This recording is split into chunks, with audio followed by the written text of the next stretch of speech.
வணக்கம் கண்ணுங்களா. நாம் தினமும் சாப்பிடும் இட்லி இந்தியாவில் உருவானதில்லை என்று உங்களுக்கு தெரியுமா? இன்று நாம் உலகத்தின் மிக சிறந்த காலை உணவான இட்லியின் உண்மையான கதையைத் தேடி பயணிக்கப் போகிறோம். 1000 வருடங்களுக்கு முன்பு இட்லி எப்படி இருந்தது தெரியுமா? அப்போது இதை இட்ரிகா என்று அழைத்தார்கள். இந்தோனேஷியாவிலிருந்து வந்த சமையல் கலைஞர்கள் தான் மாவை புளிக்க வச்சு வேக வைக்கும் இந்த முறையை நமக்கு கற்றுக் கொடுத்தார்கள்.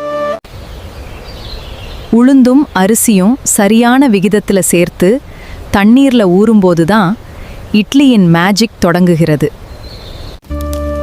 கல்லில் அரைக்கும்போது மாவு சூடாகாமல் அதன் முழு சத்துக்களும் அப்படியே இருக்கும்.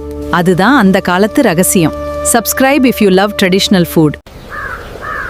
இரவு முழுவதும் மாவு புளிக்கும் போதுன நல்ல பாக்டீரியாக்கள் உருவாகி இது ஒரு ப்ரோபயோட்டிக் உணவாக மாறுகிறது. இதனால்தான் இது செரிமானத்திற்கு மிகவும் எளிதானது. குழந்தைகள் முதல் முதியவர்கள் வரை அனைவருக்கும் ஏற்றது. பழங்காலத்துல இட்லி தட்டுகள் கிடையாது. இப்படி பானையில துணி கட்டித்தான் ஆவியில வேக வைப்பார்கள்.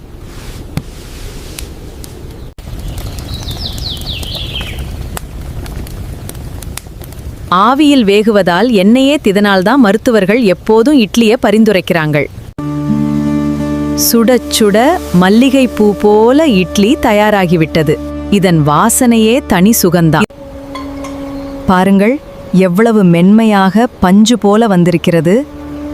இது வெறும் உணவு அல்ல, ஒரு கலை.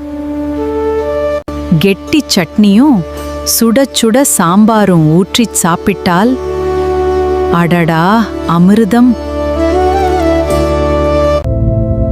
ஒரு சுவாரஸ்யமான தகவல். விண்வெளிக்குச் சென்ற இந்தியர்களுக்காக சிறப்பான முறையில் தயாரிக்கப்பட்ட உணவு இந்த இட்லி தான். இது காலங்களை தாண்டி நம் தலைமுறைகளை இணைக்கும் ஒரு அற்புதமான உணவு பாரம்பரியம். எத்தனை நவீன உணவுகள் வந்தாலும் நம்ம ஊரு இட்லிக்கு ஈடு இணை ஏது?